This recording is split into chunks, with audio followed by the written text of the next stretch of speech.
Talk, the Golden Bachelorette. I am Paige Bamgboshe Roethlisberger. Hi everyone, and I'm Naomi Bamgboshe. And tonight we're going to dive into the Golden Bachelorette as always. But first we like to start off with a toast. Mine to Joan. Mine, would you like to toast? Okay, let's lift our glasses to Joan and the remaining bachelors. Health, wealth, happiness, long life and prosperity. Salud. Salud.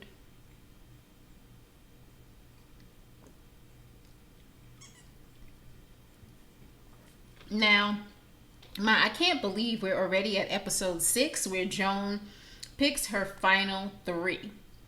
Now, I don't know if you can believe it or not, but it's time. We're going to narrow it. Last week, Joan narrowed it down to Pascal, Chock, Guy, and Jordan. So we're going to talk about the hometown dates. Now, there was 4. And the first one starts off in the beautiful Lake Tahoe. Have you ever been to Lake Tahoe, Ma? No, I have not, but I've heard it's fabulous. Me too. Well, I haven't and gone. And it looks beautiful. Oh, it looks picturesque, okay? Well, they start off boating. They who? Now, who is she with? Oh, isn't she with my Guy? Bad, with Guy. With Guy. The first date is Lake Tahoe with Dr. Mr. Guy. I was going to say Mr. Guy, but it's Dr. Guy. Right. And they start off boating. It's really beautiful. And Guy shares something. Go ahead. Okay, now wait a minute. Whose boat is that? That boat was the cutest. I would imagine it's Guy's. I think it's Guy's boat. Well, that makes a difference. Yes. That is my bad. Is it the community ferry or is it Guy's private boat? You're right. And it is not the Golden Bachelorette's production. That's You're right. right. It's Guy's boat. Yeah. The Guy, he shared the legend that if you make a wish on Lake Tahoe, it comes true. So I think I'm going to book a flight out there ASAP. Okay. Oh, so, it was just so beautiful. Yeah. Did he wish for a connection with Joan? Was that his wish, Ma? I'm not sure. You tell me. I think that was his wish. I think it was headed in that direction for sure. And I think Joan's wish was probably to find someone to spend her golden years with. I think that's Joan's entire mission. Yeah. To find someone to spend her golden years with. What do you think about the date that she had with Guy? I thought it was beautiful. I thought it was, me too. I thought it was lovely. And I thought this was the first opportunity where Guy really went in and was very vulnerable with Joan. He talked about his insecurities, his doubts, his past romances, and it was just really very beautiful to see. And it was good, and I think they bonded here in a way that they had not prior to this date. Oh, I definitely agree with that, because you could tell that she was attracted to him, but they didn't seem to have as strong as a connection as we would have thought. But during this date, I think, like you said, there was definitely some bonding there. So, I don't know. I really enjoyed their date. I think that Joan is in her head, Ma. She's really very much in her head still about her having feelings for, these guys and remembering her late husband, John. Right. So that seems to be something. And guilt seems to be overwhelming her. Right. And I hope she won't do that. Right. You know, because that will stop her from moving forward. I hope she won't do that. Right. She had a wonderful relationship by her own account, a wonderful relationship with her deceased husband. And now, if she is ready, then she needs to not let guilt stop her. Right. I don't think that her husband would want that for her. Oh, I don't think so at all. We get to meet we get to meet Guy's family. We meet one of the sisters who shared that she had lost her husband at the age of 68, and we found out that Joan's husband was, I know he didn't make 60. I think he was like in his late 50s. Yeah. And that, all of it's just really, really sad. And Guy also said that he was about a 9.5 on his strength is concerning whether or not he loved Joan. He was like almost at a 10. Right. And so that was really refreshing to hear. That was good. Lots of discussion about love and loss. Yeah. And during this family meeting. Yeah. And family very warm, very welcoming, and it's going to be a hard call for Joan. So let's just see, what happens with that. But by all accounts, everything that we can see, we know that there's editing going on, guys. Yeah. We understand all Yeah. that. But from what we can see, a really wonderful visit. A Yeah. really wonderful meeting. Yeah, and we know that Guy is divorced. We know the remaining gentlemen, I don't know about Pascal. We'll get to Pascal in a minute, but we know that Guy went through a divorce many, many years ago, and we don't really have a whole lot of context with that, but he did not lose a spouse. Right, So right, yeah. that we know. Right. All right, so we can move on to the next two gentlemen who were both in Chicago. Now we're in the beautiful, glorious city of Chicago, right. where you have visited, daughter, but I have not. I have visited Yes. Chicago, and Chicago is very beautiful. I would like to spend more time there and avoid the winters, of course, but it's just a beautiful city. I wouldn't even mind being there during the winter to enjoy the cold weather after having lived in Texas for a while. It might be a refreshing change. Maybe. Okay. So, unfortunately, we didn't get to visit Paris, but we did visit Chicago, so that's great. You visited Paris? No, yes, I visited Paris, but I mean for this episode. Oh, okay. Being that Pascal is French. Oh, yeah, okay. Yeah, we saw him in Chicago. Pascal, go ahead. Yes, We'll yes. talk about him. So the date starts off, actually, they grab some coffee at a local coffee shop, and then the next thing we know, a big part of the date is at the salon. Pascal's salon. Yes, that's his Pascal salon, and there are a lot of women there, which of course, but he's surrounded by a lot of women, and I'm starting to get this idea that maybe Pascal was a little bit of a playboy. We are introduced to Pascal's grandson, who is just the cutest.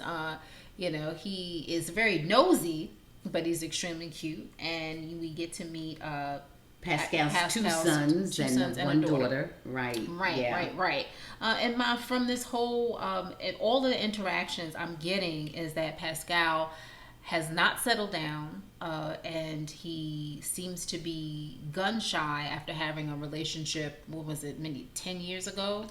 He's 69 years old, He's 69. and I'm just unclear about his romantic or marital history. Right, they haven't mentioned anything about a wife. Yeah. So I don't know what's going on. We know he has these 3 children. Right. Under what circumstances, we don't know. And his son said that he was very slow. Well, both his son and Pascal was very open about him being guarded, and Joan feeling that he was a bit guarded and worried that will he say no to me? Yeah. At the end. Well, you know what? Here's the thing about it. Pascal seems like a fun-loving person. Oh, by the way, I wasn't too happy about, I didn't see any people of color. I don't know if I saw any men or people of color in his salon, which was huge, which was multi-level, crowded, full of customers, and I don't know. I found that very odd for him to be in Chicago. In particular. And in the industry, which is saturated with people of color. Absolutely. And men. Right, absolutely. In particular, gay men. Absolutely. So I was really a little bit baffled by that. In any event, and it was a beautiful salon, but I'm not too sure what's going on right there, which also caused me to look at Pascal sideways, okay? I think Pascal is probably a fun-loving person. I don't know. I think he might be somewhat of a commitment phobe. Yeah. Okay? Yeah, he's 69. And Joan, right. And, from all indications, that's what's going on for whatever reasons. Right. And I don't know that is compatible with Joan. No. I don't know if the two of them would be simpatico beyond a couple of fun dates. But here's the other thing. If she's afraid of commitment and doesn't want to go too deep, Pascal might be her man. Right. But she seems like the person who wants to be if she's talking about monogamy, right, if she's talking about monogamy and stability, Pascal may eliminate himself. Right.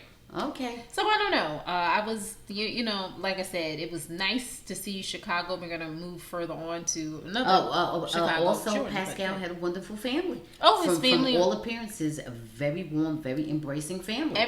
They seem to embrace Joan. Like I said, and the grandson was just the cutest. Yeah, absolutely. And Pascal's daughter, was very open to having Joan be part of the family. But Joan expressed her reservations because she could feel that he seemed to be very guarded. That absolutely. Pascal was guarded. And she sees the history and, and the lack son, of commitment. And one of the sons said that he had a lot of girlfriends. Said so. She asked. Right. And the son said, well, yes, he has had a lot of girlfriends. Yeah. And that's what it appears to be the case. Right. Okay, and the 10 years that I mentioned, that was not for Pascal. It's for this next gentleman that Mr. we meet, Jordan. Right. Yeah. So Jordan, he takes Joan to a couple of little hot spots to get a slice of pizza. And, Chicago deep dish. Deep dish, yes. Chicago style. And also that really awful terrible pungent drink that I don't know the name of right now that we hear is very infamous. They all try it. It's alcoholic. Right. And so Joan and Jordan tried that, and then of course and they had fun with that. They had a lot of fun. But Joan is feeling that Jordan may be the person who seems to really be even more guarded and more gun shy, and he had been separated from, I guess, his ex-wife like 10 years ago and hasn't seemed to date anyone seriously since. Divorced. When I say separated, sorry, divorced. Yeah. We meet his two daughters, and one of the daughters has a partner there. They both had their partners. Yes. One, is a lesbian or part of the LGBTQ plus community, and one appears to be heterosexual. Correct. And so, he seems to be pretty close and with his family as well. But Jordan, just the energy coming from Jordan, I didn't like. He told one of his daughters that he wouldn't be getting there as far as within the time frame within the next 2 weeks. Right. Yeah, absolutely. And so that's not good. What are your thoughts? I'm going in the same direction. Mm-hmm. And the other thing is that Jordan, who I think is pretty cute. I think he's pretty physical and he seems to be in good shape. He's slender. He looks nice, or trim. He looks nice. But I don't think he's even as fun-loving, quote unquote, as Pascal. Right. I think Pascal will show you a better time. Right. Jordan is kind of more subdued. Let me just put it that way. He had a stank face to me. And Jordan, openly admits that he's not head over heels or jumping up and down with anything with Joan. All right. Okay. And we don't know if that's Joan. Straight. We don't know if that's just I think that's kind of who he is. Right. But there's also this thing about there's a lid for every pot. And I don't know if she's the lid for his pot. Right. So it's that situation too that we don't know. Right. However, we do know what he said. Mm-hmm. And as we go back to what our, real queen, grande dame, Maya Angelou says, mm-hmm. when a person tells you who they are, believe it. Yeah. And he's telling us that he's, in 2 weeks, will not be head over heels over Joe. No. He's telling us not that. At all. So he's very, very clear about that. Yes. So yeah. So okay. And guess what? I respect that. Yes. And you know what? If we don't align, let me know. Let me know. Tell me what it is and I can deal with it. Don't be a fool. Absolutely. And then finally we go to Wichita, Kansas, and that is Chock's hometown. And this whole experience is very, very meaningful because this is a celebration and remembrance of Chock's mom, who passed away a couple of weeks ago in the timeline of the show. Right, absolutely. And that's obviously all of the family is gathered around, and Joan also, takes part in this ceremony. Yeah. And Chock, before you get in there, he seems to be the person who is most invested in Joan. Absolutely. He seems to be very open, wearing his heart on his sleeve. Very vulnerable. Yes. He makes himself. Absolutely. And he lets her into his life very, very much so, as almost as completely as you can get. Right. You know, under the circumstances. I think Chock maybe cares the most for Joan, or he is just the most demonstrative. Okay, because we, you know, how do you measure that? We don't really know, right? But he has certainly shared the most of his life. And then this whole memorial for his mom, where Joan actually, you know, participated to the extent that she tossed a bit of dirt with the shovel onto the mom's burial site. Right. You know, I mean, it was really intense. Oh yeah. You know, it's very intense, and the family embraced her, and there was so many people there, and Chock actually had all the people, or I'm sure most of the people that he really cared about there. Oh yeah. And that was very impressive, because that's the person he is. My question about Chock is, what was he doing with his deceased fiance's? Yeah, was it father or mother? Not that the father was there, but how come their relationship? He's treating the father like a father-in-law. He clearly cares deeply for the father figure, the father-in-law figure. Why didn't they get married? Right. Yeah. Why? Thank you. They never explained that. Why did they? What was? And going they were together on with for that? 7 years. And they were together for a number of years, and he clearly is treating the person who would be his father-in-law as a father-in-law. Right. He's you know, pulling him into the family fold totally. Right. So I don't know what the barrier was there. You know, that just seemed just very strange that she was not actually his wife. Right. So I don't know. Yeah, I don't know. That's what I was thinking too, because I was wondering about that. And Chock seems so, you know, head over heels with Joan, and he seems like really committed to, you know, moving forward and getting married. I'm thinking that maybe something happened with his ex-fiance, and she put the kibosh on it, maybe because of health reasons, or I don't know. It could have been, because it seemed that he's a very caring person. I don't see him pulling back. And then his children are young. Well, when I say young, they don't appear to be, you know, too old. Right. One looks like a teenager for sure. Yeah. And the other one may be an adult. Right. But so I don't know throughout those years that was an issue. Yeah. You know, so there's a lot that we don't know, you know, history wise with Chock. But the way that he interacts with Joan, he really seems to care about her. Now, we don't know, because people show you one thing and do another. They show you one face, and then, you know, with, like they say, within that first year and a half, it's the representative you're meeting, not the real person. But I can tell you this, what he has shown has made him appear to be very caring, and where he may be an exception to the rule in that he has shown so much. Okay. When people tend to be deceptive, they don't show you as much. Right. And this man is showing a lot. Yeah. So we don't know. I actually moved my needle over a little bit more toward Chock. Well, especially after seeing these four guys. Everything, because let's get into that. Absolutely. Okay, so let's break this down. All right, so who goes home this episode, Ma? So the eliminations obviously are getting tougher. I thought, and I can't really remember, but they narrowed it down from 5 to 3 for the Golden Bachelor, but maybe they didn't. Maybe it was 4 to 3. I don't know. I lost track. I got so disenchanted with that Gary Jerry. I just didn't even care what he did. It's a lot. Yes. So Joan has to decide which person is going to be eliminated. Now, we know who the first rose is going to. That's got to be Chock. Got to be Chock. Obviously, there's no doubt in her mind that is Chock, because Chock has showed her the most. Absolutely. Then, the second most would have to be Guy. I think that the thing with Guy is that we don't know if Chock has stronger feelings for Joan, but like you said, he obviously is more demonstrative, and Guy could come with this whole thing where I'm a doctor, Right, and right. you know, it could be Guys more got prideful. a pretty good resume Right, going there. right. And wait a minute now. Wait now, this is not nice. Please, Kansas, please forgive me.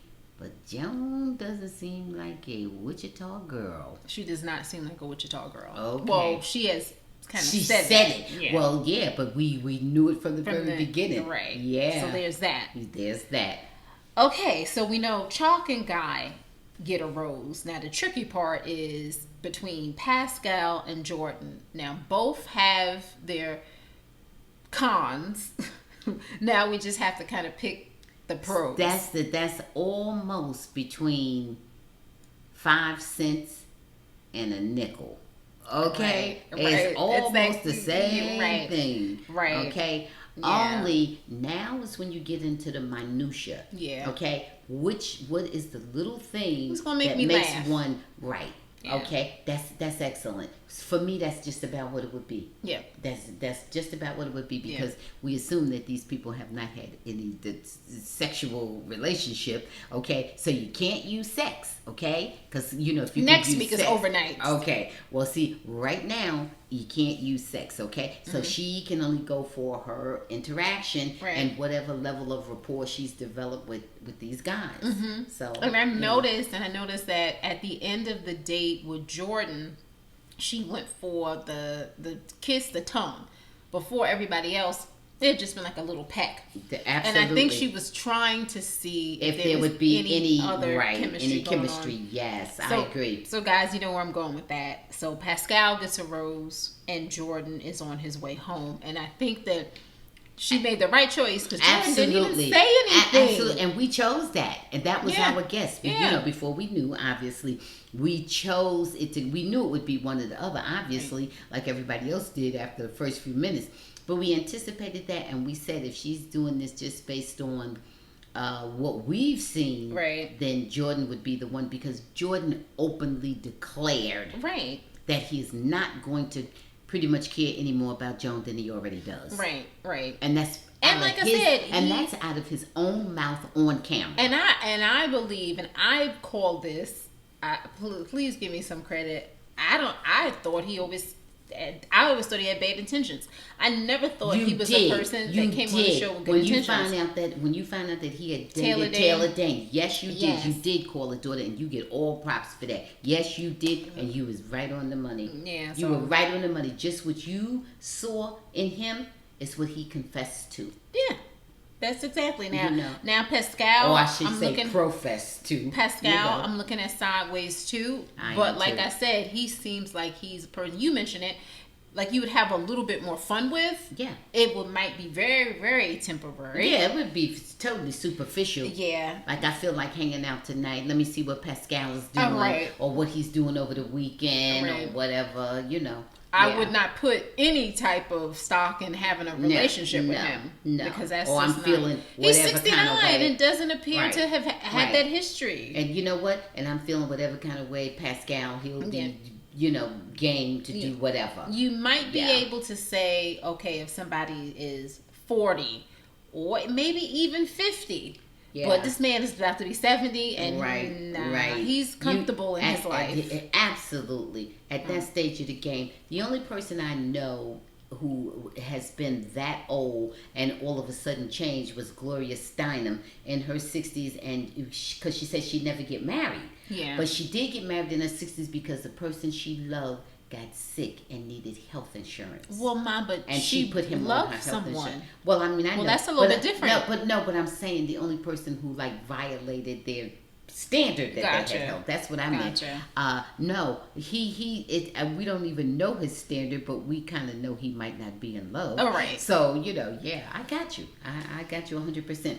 But that he is 69 years old and he's still flitting around. It's not a good sign. As if he were 19 years old. All right. You know. All right. Yeah. I look at people who are in their late 30s that are still doing that. I look at them sideways. Yeah. Which I shouldn't, because that's their business. Yeah. But, you know. But you know what? But once again, I respect respect you when you tell me and show me who you are. Yeah. That is his right to be that way. It is not his right to lie and be just duplicitous. That's different. But don't come on the show. Well, now. Probably not even come on the show. Here's the thing about coming on the show. That is totally right. But here's the little thing about coming on the show why you might not feel so bad about doing it. Okay? Now, you might say I'm being a little lost in this, but here's the thing. You're probably not going to get picked. Okay. So you got a good chance of saying, I'm just going to go on the show. I'm going to be on TV. Yeah, I'll be on TV, okay? Because hi, Mama, I'm on TV. Right. You're already starting out with 24 men. And you know. Yeah. And you've seen the history of the last one. Right. And then that just, you know. Boom. Maybe you should go on Big Brother. You know. Okay. Right. All right, so coming up, we have our overnight dates on next week's episode, and they're in, guess where they are next week? I don't know. You tell me. Tahiti. Oh. They're in Tahiti, yes. Tahiti. You know what? I thought it was Hawaii. Well, where did I get Hawaii from? Same beautiful. Yeah. You know, I think I might have saw a bunch of flowers and, it's whatever. all beautiful. Yeah, absolutely. And then the Men Tell All special will come after that. So next week is the overnights. Then the following week we'll do Men Tell All. You know, and I can't wait to hear what they have to say. We know it's going to be a lot. Yeah. You know what? I don't want to say anything, but please, I hope these sneak previews are misleading. Yeah. I hope they're misleading. Yeah. Often they are. They often, yes. You know, so I hope these are because... So, you know, this was a really good episode. I'm really excited, guys. Remember to hit the subscribe button and join us every Thursday and some Sundays on a regular podcast. And, you know, always to check out here, All Things Pays You, to listen to updates on the Golden Bachelorette. And we'll see you next week. Cheers to love, laughter, and reality TV. Bye. Thanks for watching. Please subscribe and check out full episodes of the Bamgboshe Happy Hour podcast, streaming on most platforms.